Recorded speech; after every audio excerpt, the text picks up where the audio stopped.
আর চিনবেনি বা কি করে? এই প্রফুল্ল নামে তো কত সহস্র মেয়ে আছে, তাদের মধ্যে কেউ বা শিশু, কেউ বা যুবতী, কেউ বা সুখী, আবার কেউ বা অসুখী। এই ধরুন আমার মতো একা বিধবা মা, আমাকে তার সর্বসুখ ত্যাগ করে মানুষ করেন। বিবাহযোগ্য হলাম আমি, আর পাত্র বিশাল জমিদার হরবল্লভ মশাইয়ের পুত্র। যদিও মেয়ে মানুষদের তাদের স্বামীর নাম নিতে নেই, তবুও আপনাদের জানার জন্য বলি, তার নাম রোজেশ্বর।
সুখী হতে নেই,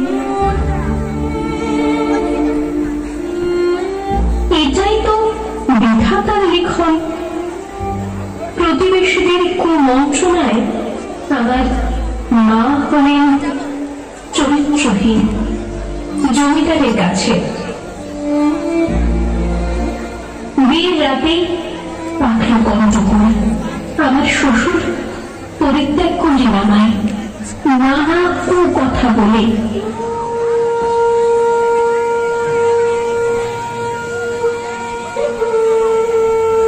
ফিরে যাওয়ার চেষ্টা করলাম শ্বশুর বাড়িতে, কপালে আবার জুটল প্রত্যাখ্যান। ফিরে এলাম বাড়িতে, কিন্তু হায় বিধাতা, কি তোমার খেলা! হারালাম মাকে। এই পৃথিবীতে আমি আজ একলা।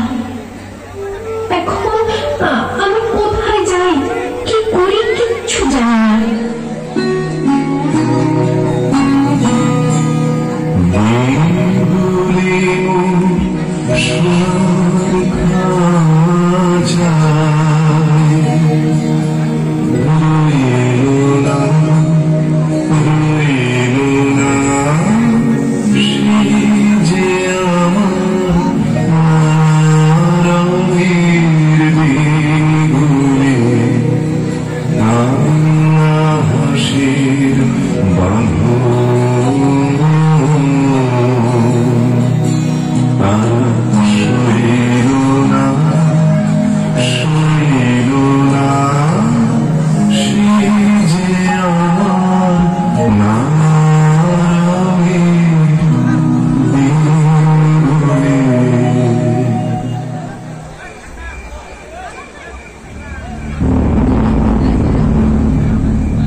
অনেক চেষ্টা করলাম, কিন্তু ওদের শক্তির কাছে পরাস্ত হলাম।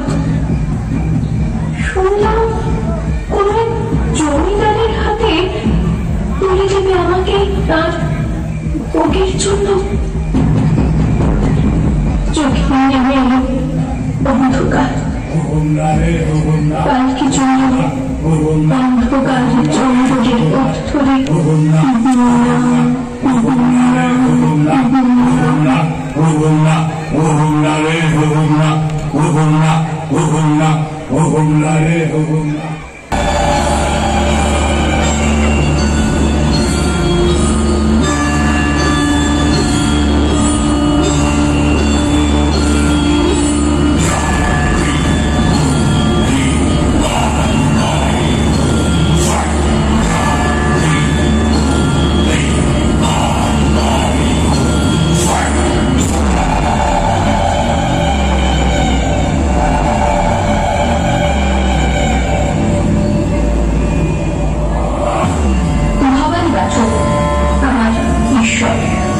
উদ্ধার করলেন আমাকে ওই জমিদার বাহিনীর হাত থেকে।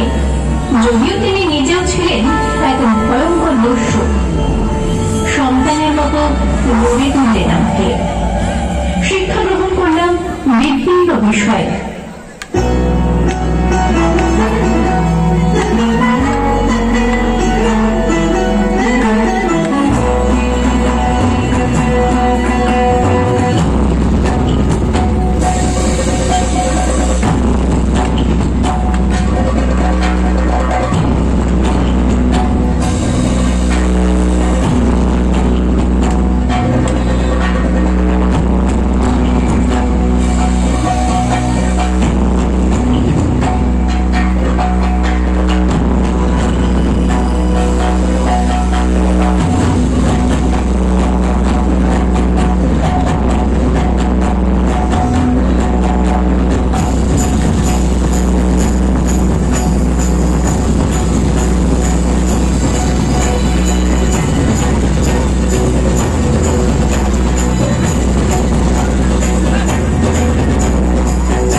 জন্ম হলো আমার।